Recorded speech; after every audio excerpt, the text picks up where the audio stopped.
रामचंद्र भगवान की जय। देवताओं के समूह विनती करके अपने अपने लोक में जा पहुँचे। समस्त लोगों को शांति देने वाले जगदाधार प्रभु प्रकट हुए। दीनों पर दया करने वाले कौशल्या जी के हितकारी कृपालु प्रभु प्रकट हुए।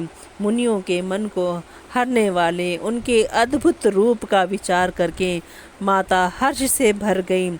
नेत्रों को आनंद देने वाला मेघ के समान श्याम शरीर था।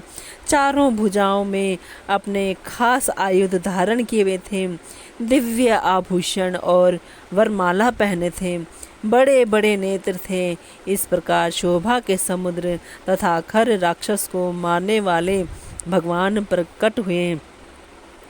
दोनों हाथ जोड़कर माता कहने लगी, हे अनंत, मैं किस प्रकार तुम्हारी स्तुति करूं।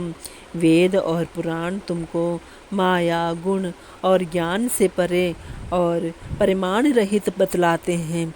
श्रुतियाँ और संत जन दया और सुख का समुद्र, सब गुणों का धाम कहकर जिनका गान करते हैं, वही भक्तों पर प्रेम करने वाले लक्ष्मीपति भगवान मेरे कल्याण के लिए प्रकट हुए हैं।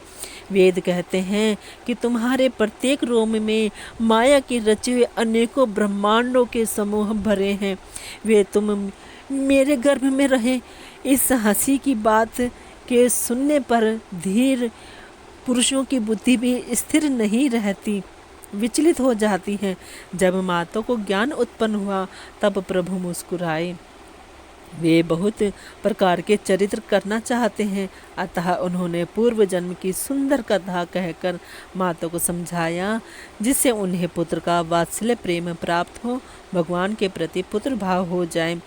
माता की वह बुद्धि बदल गई। तब वह फिर बोली, हे तात, यह रूप छोड़कर अत्यंत प्रिय बाल लीला करो। मेरे लिए यह सुख परम अनुपम होगा। माता का यह वचन सुनकर देवताओं के स्वामी सुजान भगवान ने बालक रूप होकर रोना शुरू कर दिया। तुलसीदास जी कहते हैं, जो इस चरित्र का गान करते हैं वे श्री हरि पद का पाते हैं और फिर संसार रूपी कूप में नहीं गिरते। ब्राह्मण, गौ, देवता और संतों के लिए भगवान ने मनुष्य का अवतार लिया। वे अज्ञानमयी मलिना माया और उसके गुण सत्य, रज, तम और बाहरी तथा भीतरी इंद्रियों से परे हैं। उनका दिव्य शरीर अपनी इच्छा से ही बना है, किसी कर्म बंधन से परवश होकर त्रिगुणात्मक भौतिक पदार्थों के द्वारा नहीं। बच्चे के रोने की बहुत ही प्यारी ध्वनि सुनकर सब रानियां उतावली होकर दौड़ी चली आईं। दासियां हर्षित होकर जहां तहां दौड़ी। सारे पुरवासी आनंद में मग्न हो गए। राजा दशरथ के पुत्र का जन्म कानों से सुनकर मानो ब्रह्मानंद में समा गए। मन में अतिशय प्रेम है। शरीर पुलकित हो गया। आनंद में अधीर हुई बुद्धि को धीरज देकर और वो प्रेम में शिथिल हुए शरीर को संभाल कर वे उठना चाहते हैं। जिनका नाम सुनने से ही कल्याण होता है, वही प्रभु मेरे घर आए हैं। यह सोचकर राजा का मन परम आनंद से पूर्ण हो गया। उन्होंने बाजे वालों को बुलाकर कहा कि बाजा बजाओ। गुरु वशिष्ठ जी के पास बुलावा गया। वे ब्राह्मणों को साथ लिए राजद्वार पर आ गए। उन्होंने जाकर अनुपम बालक को देखा, जो रूप की राशि हैं और जिनके गुण कहने से समाप्त नहीं होते। फिर राजा ने नांदी मुख श्राद्ध करके सब जात कर्म संस्कार आदि किए और ब्राह्मणों को सोना, गौ, वस्त्र और मणियों का दान दिया। ध्वजा, पताका और तोरणों से नगर छा गया। जिस प्रकार से वह सजाया गया उसका तो वर्णन ही नहीं हो सकता। आकाश से फूलों की वर्षा हो रही है। सब लोग ब्रह्मानंद में मग्न हैं। स्त्रियां झुंड की झुंड मिलकर चली। स्वाभाविक श्रृंगार किए ही वे उठ दौड़ी। सोने का कलश लेकर और थालों में मंगल द्रव्य भरकर गाती हुई राजद्वार में प्रवेश करती हैं। वे आरती करके निछावर करती हैं और बार बार बच्चे के चरणों पर गिरती हैं। मागध, सूत, वंदीजन और गवैये रघुकुल के स्वामी के पवित्र गुणों का गान करते हैं। राजा ने सब किसी को भरपूर दान दिया। जिसने पाया उसने भी नहीं रखा लुटा दिया। नगर की सभी गलियों के बीच बीच में कस्तूरी, चंदन और केसर की कीच मच गई। घर घर मंगल में बधावा बजने लगा, क्योंकि शोभा के मूल भगवान प्रकट हुए हैं।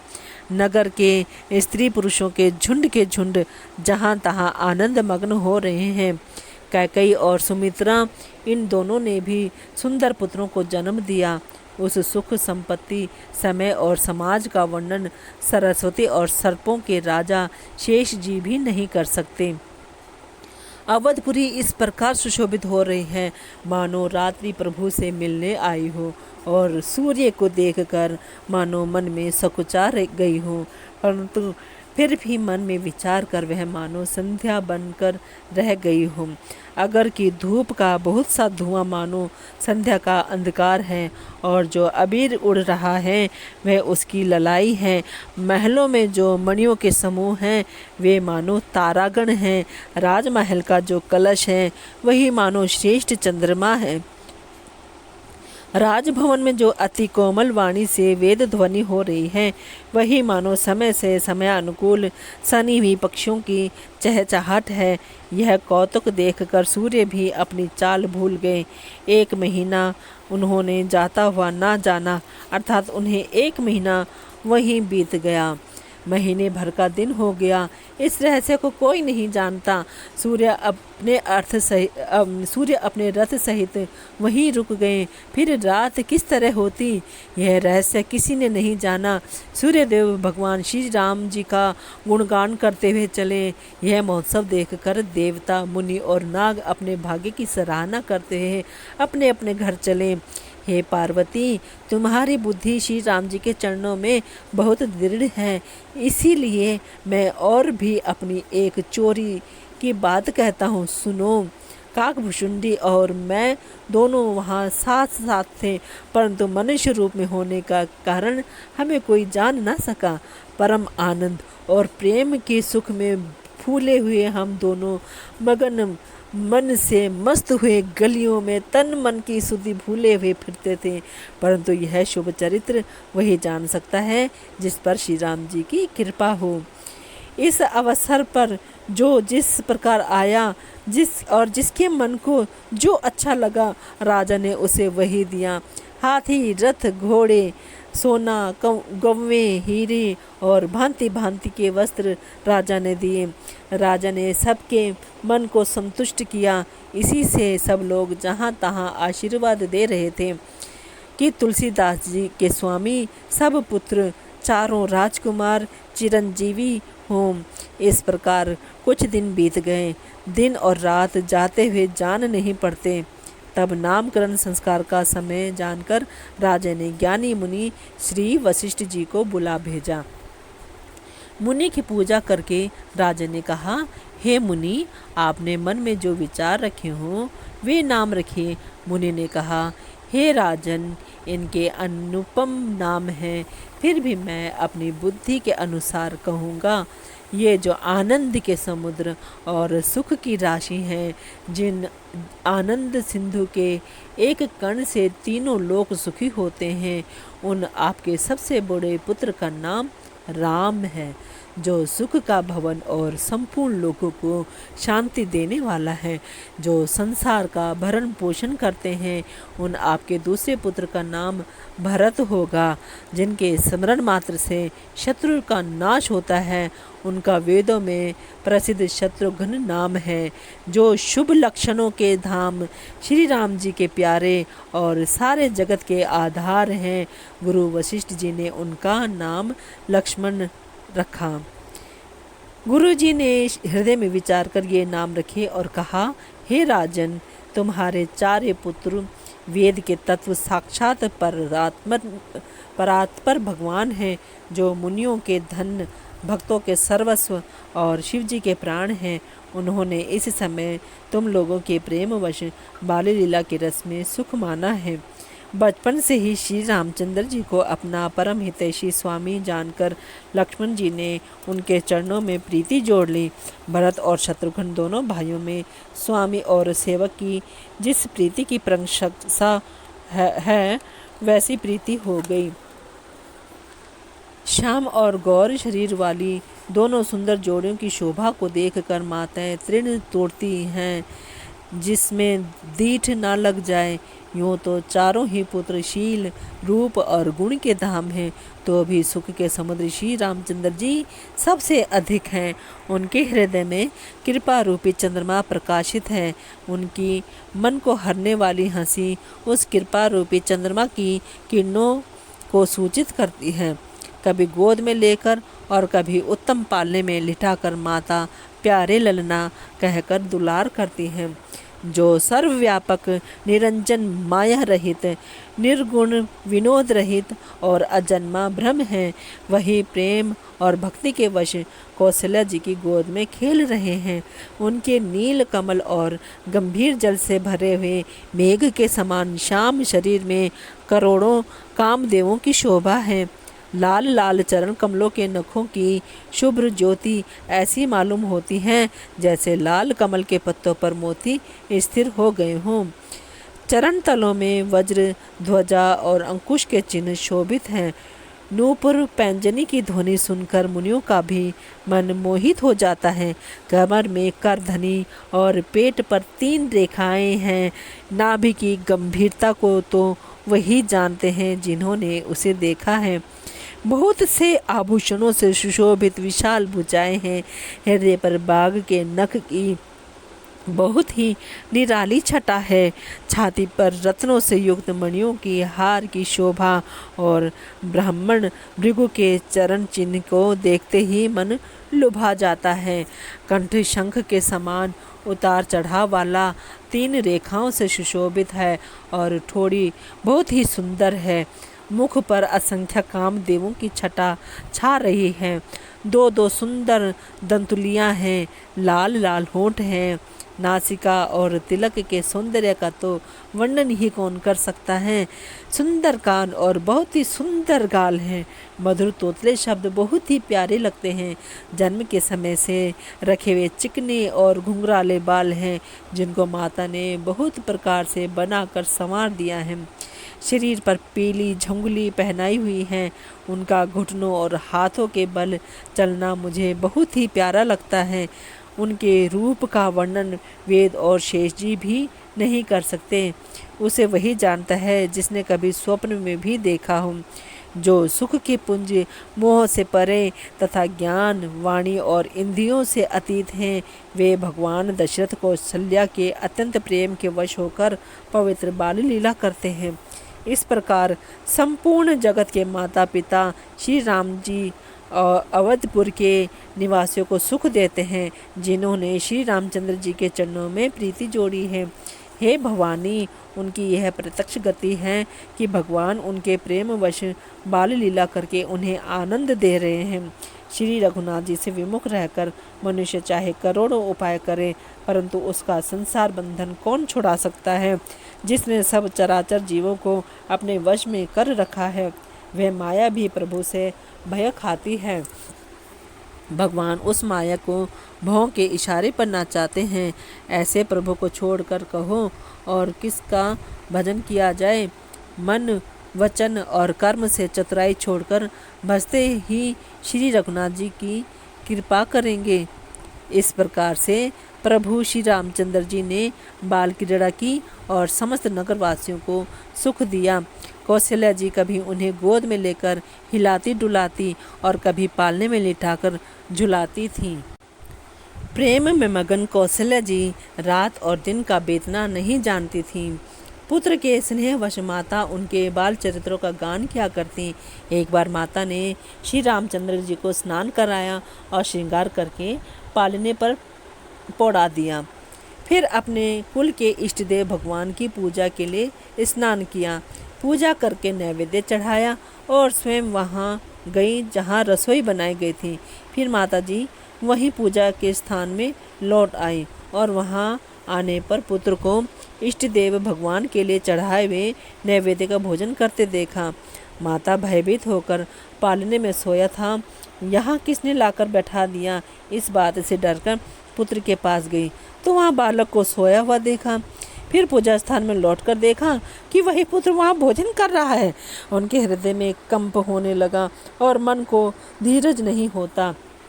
वह सोचने लगी कि यहाँ और वहाँ मैंने 2 बालक देखे, यह मेरी बुद्धि का भ्रम है या कोई और विशेष कारण है। प्रभु श्री रामचंद्र जी ने माता को घबराई हुई देखकर मधुर मुस्कान से हंस दिया। फिर उन्होंने माता को अपना अखंड अद्भुत रूप दिखलाया, जिसके एक एक रोम में करोड़ों ब्रह्मांड लगे हुए हैं। अगणित सूर्य, चंद्रमा, शिव, ब्रह्मा, बहुत से पर्वत, नदियाँ, समुद्र, पृथ्वी, वन, काल, कर्म, गुण, ज्ञान और स्वभाव देखे, और वे पदार्थ भी देखे जो कभी सुने भी ना थे। सब प्रकार से बलवती माया को देखा कि वे भगवान के सामने अत्यंत भयभीत हाथ जोड़े खड़ी हैं। जीव को देखा जिसे वह माया नचाती हैं, और फिर भक्ति को देखा जो उस जीव को माया से छुड़ा देती है। माता का शरीर पुलकित हो गया, मुख से वचन नहीं निकलता। तब आंखें मूंदकर उसने श्री रामचंद्र जी के चरणों में सिर नवाया। माता को आश्चर्यचकित देखकर घर के शत्रु श्री राम जी फिर बाल रूप हो गए। माता से स्तुति भी नहीं की जाती। वह डर गई कि मैंने जगत पिता परमात्मा को पुत्र करके जाना। श्री हरि ने माता को बहुत प्रकार से समझाया और कहा, हे माता सुनो, यह बात कहीं पर कहना नहीं। कौशल्या जी बार बार हाथ जोड़कर विनय करती हैं कि हे प्रभु, मुझे आपकी माया अब कभी न व्यापे। भगवान ने बहुत प्रकार से बाली लीला की और अपने सेवकों को अत्यंत आनंद दिया। कुछ समय बीतने पर चारों भाई बड़े होकर कुटुंबियों को सुख देने वाले हुए। तब गुरुजी ने जाकर चूड़ा कर्म संस्कार किया। ब्राह्मणों ने फिर बहुत सी दक्षिणा पाई। चारों सुंदर राजकुमार बड़े ही मनोहर अपार चरित्र करते फिरते हैं, जो मन, वचन और कर्म से अगोचर हैं। वही प्रभु दशरथ जी के घर आंगन में विचर रहे हैं। भोजन करने के समय जब राजा बुलाते हैं, तब वे अपने बाल सखाओं के समाज को छोड़कर नहीं आते। कौशल्या जी जब बुलाने जाती हैं, तब प्रभु ठुमक ठुमुक भाग चलते हैं, जिनका वेद नीति इतना ही नहीं कहकर निरूपण करते हैं। और शिवजी ने जिनका अंत नहीं पाया, माता उन्हें हठ पूर्वक पकड़ने के लिए दौड़ती हैं। वे शरीर में धूल लपेटे हुए आए और राजा ने हंसकर उन्हें गोद में बैठा लिया। भोजन करते हैं, पर चित चंचल है। अवसर पाकर मुंह में दही भात लपटाए किलकारी मारते वे इधर उधर भाग चले। श्री रामचंद्र जी की बहुत ही सरल, भोली और सुंदर मन भावनी बाल लीलाओं का सरस्वती, शेष जी, शिव जी और वेदों ने गान किया है। जिनका मन इन लीलाओं में अनुरक्त नहीं हुआ, विधाता ने उन मनुष्यों को वंचित कर दिया, नितांत भाग्यहीन बनाया। जो ही सब भाई कुमार अवस्था के हुए, तो ही गुरु, पिता और माता ने उनका यज्ञोपवीत संस्कार कर दिया। श्री रघुनाथ जी भाइयों सहित गुरु के घर में विद्या पढ़ने गए और थोड़े ही समय में उनको सब विद्याएं आ गईं। चारों वेद जिनके स्वाभाविक श्वास हैं, वे भगवान पढ़ें, यह बड़ा कौतिक अचरज है। चारों भाई विद्या, विनय, गुण और शील में बड़े निपुण हैं और सब राजाओं की लीलाओं के ही खेल खेलते हैं। हाथों में बाण और धनुष बहुत ही शोभा देते हैं। रूप देखते ही चराचर जड़ चेतन मोहित हो जाते हैं। वे सब भाई जिन गलियों में खेलते हुए निकलते हैं, उन गलियों के सभी स्त्री पुरुष उनको देखकर स्नेह से शिथिल हो जाते हैं अथवा ठिठक कर रह जाते हैं। कौशलपुर के रहने वाले स्त्री पुरुष, बूढ़े और बालक सभी को कृपालु श्री रामचंद्र जी प्राणों से भी बढ़कर प्रिय लगते हैं। श्री रामचंद्र जी भाइयों और इष्ट मित्रों को बुलाकर साथ ले लेते हैं और नित्य वन में जाकर शिकार खेलते हैं। मन में पवित्र समझकर मृगों को मारते हैं और प्रतिदिन लाकर राजा दशरथ जी को दिखलाते हैं। जो मृग श्री राम जी के बाण से मारे जाते थे वे शरीर छोड़कर देवलोक को चले जाते थे। श्री रामचंद्र जी अपने छोटे भाइयों और सखाओं के साथ भोजन करते हैं और माता पिता की आज्ञा का पालन करते हैं। जिस प्रकार नगर के लोग सुखी हों, कृपा निधान श्री रामचंद्र जी वही लीला करते हैं। वे मन लगाकर वेद पुराण सुनते हैं और फिर स्वयं छोटे भाइयों को समझा कर कहते हैं। श्री रघुनाथ जी प्रातःकाल उठकर माता पिता और गुरु को मस्तक नवाते हैं और आज्ञा लेकर नगर का काम करते हैं। उनके चरित्र देख देख कर राजा मन में बड़े हर्षित होते हैं। जो व्यापक, अकल, इच्छा रहित, अजन्मा और निर्गुण है तथा जिनका न नाम है न रूप, वही भगवान भक्तों के लिए नाना प्रकार के अनुपम चरित्र करते हैं। यह सब चरित्र मैंने गाकर बखान कर कहा। अब आगे की कथा मन लगाकर सुनो। ज्ञानी महामुनि विश्वामित्र जी वन में शुभ आश्रम जानकर बसते थे, जहाँ वे मुनि जप, यज्ञ और योग करते थे, परंतु मारीच और सुबाहु से बहुत डरते थे। यज्ञ देखते ही राक्षस दौड़ पड़ते थे और उपद्रव मचाते थे, जिससे मुनि बहुत दुख पाते थे। गाधी के पुत्र विश्वामित्र जी के मन में चिंता छा गई कि ये पापी राक्षस भगवान के मारे बिना न मरेंगे।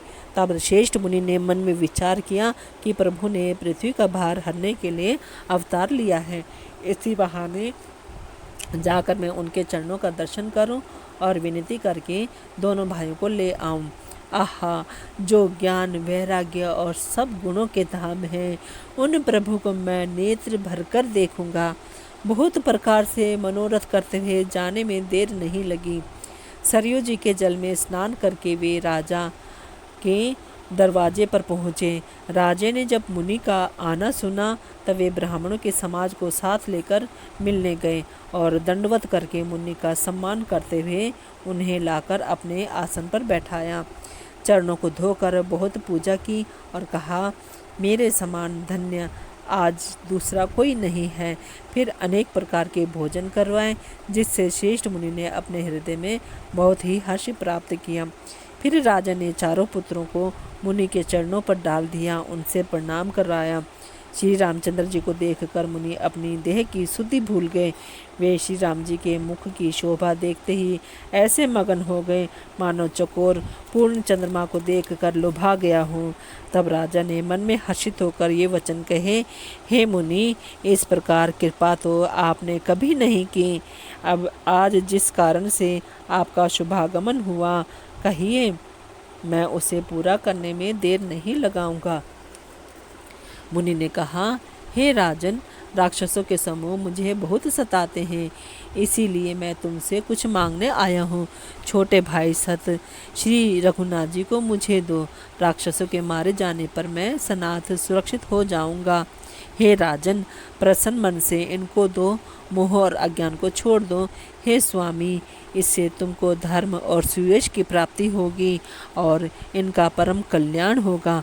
इस अत्यंत अप्रिय वाणी को सुनकर राजा का हृदय कांप उठा और उनके मुख की कांति फीकी पड़ गई। उन्होंने कहा, हे ब्राह्मण, मैंने चौथेपन में 4 पुत्र पाए हैं, आपने विचार कर बात नहीं की।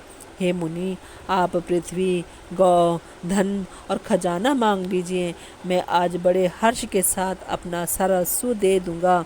देह और प्राण से अधिक प्यारा कुछ भी नहीं होता, मैं उसे भी एक पल में दे दूंगा। सभी पुत्र मुझे प्राणों के समान प्यारे हैं, उनमें भी हे प्रभु, राम को तो किसी प्रकार भी देते नहीं बनता।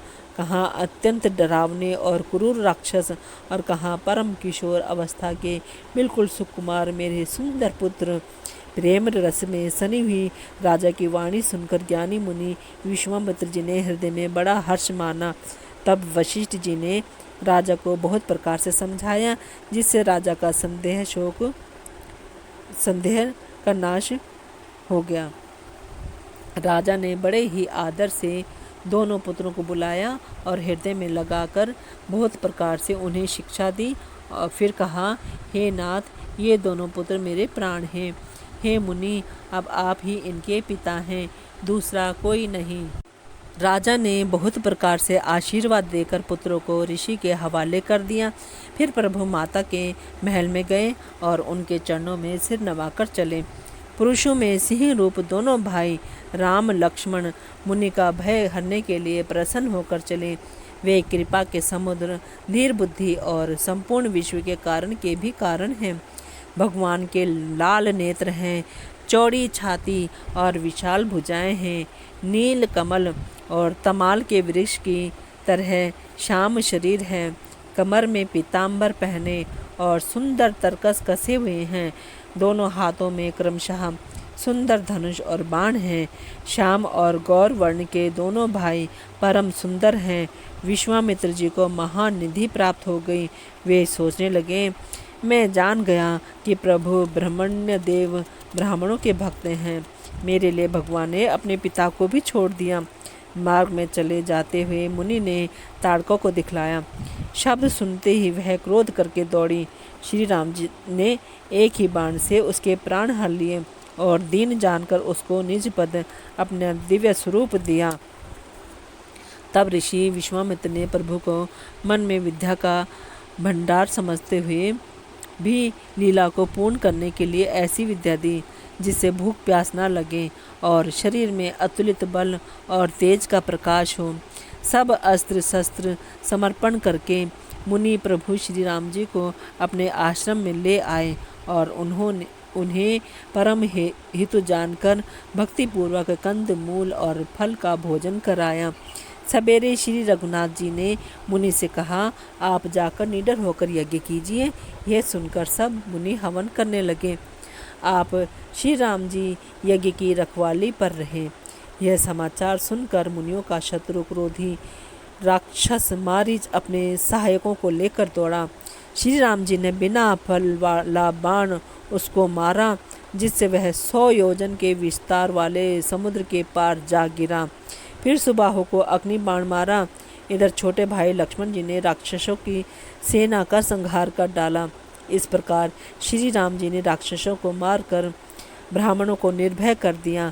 तब सारे देवता और मुनि स्तुति करने लगे। श्री रघुनाथ जी ने वहाँ कुछ दिन और रहकर ब्राह्मणों पर दया की।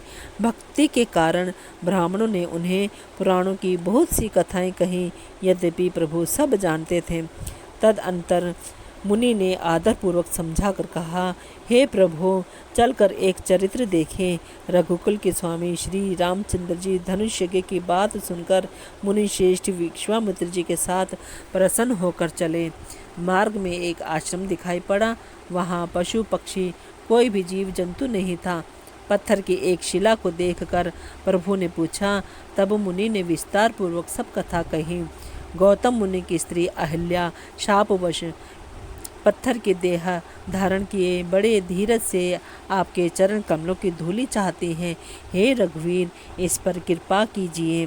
श्री राम जी के पवित्र और शोक को नाश करने वाले चरणों का स्पर्श पाते ही सचमुच वह तपोमूर्ति अहिल्या प्रकट हो गई।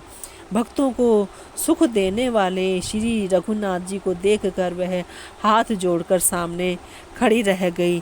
अत्यंत प्रेम के कारण वह अधीर हो गई। उसका शरीर पुलकित हो उठा। मुख से वचन कहने में नहीं आते थे। वह अत्यंत बड़भागिनी अहिल्या प्रभु के चरणों से लिपट गई और उसके दोनों नेत्रों से जल, प्रेम और आनंद के आंसू की धारा बहने लगी। फिर उसने मन में धीरज धरकर प्रभु को पहचाना और श्री रघुनाथ जी की कृपा से भक्ति प्राप्त की।